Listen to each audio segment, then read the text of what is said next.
If Jesus was Jewish, why are we Christian?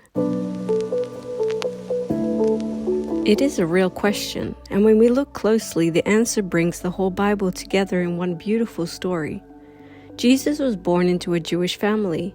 He grew up hearing the scriptures read in the synagogue, celebrating the feasts, and praying the same prayers Jewish people had been praying for generations. He even says in Matthew 5:17, "I did not come to abolish the law, but to fulfill it." And that word fulfill is the key. Here is a simple picture. Imagine a seed planted in the ground. God planted that seed when he called Abraham, led Israel out of Egypt, and spoke through the prophets. The seed is Judaism. It is full of life and full of promise. But a seed is not meant to stay a seed. Its purpose is to grow. When Jesus came, the seed finally opened. The branches stretched out. The promise became visible. Christianity is not a different plant. It is the same seed, now growing into the tree God intended from the beginning. This is exactly how the first Christians understood it. They were Jewish. They never believed they were walking away from their faith.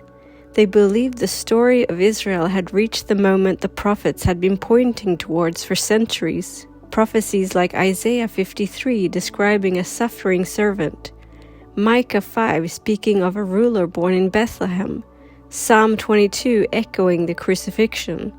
All of these met their fulfillment in Jesus. And something else happened too. God opened his covenant to the whole world. A relationship with God was no longer tied to being born into the right family or following every ritual law. In Christ, the invitation became universal. That is why Paul says in Galatians 3:28, "In Christ there is no Jew or Greek, for you all are one." The family of God grew from one nation to all nations. But one of the earliest connections between Judaism and Christianity is found in the moment Jesus chooses to give us the Eucharist. It all begins at the Passover meal. Passover remembers the night God rescued Israel from Egypt through the blood of the Lamb. In Exodus, God says, "It is the Lord's Passover." Jewish families retold this story every year, remembering how God saved them. At the Last Supper, Jesus celebrates Passover with his disciples. But this time he does something new, something no rabbi had ever done. He takes the Passover bread and says, "This is my body." He takes the Passover cup and says, "This is my blood." In that moment, he reveals that he is the true Passover Lamb. He is the one who rescues us. His sacrifice is the new and final Passover. So Christians do not abandon Passover. We receive its fulfillment every time we receive Holy Communion. The old sacrifice pointed forward. The Eucharist points to the one who completed it. Christianity exists because we believe Jesus is the Messiah the Jewish scriptures promised.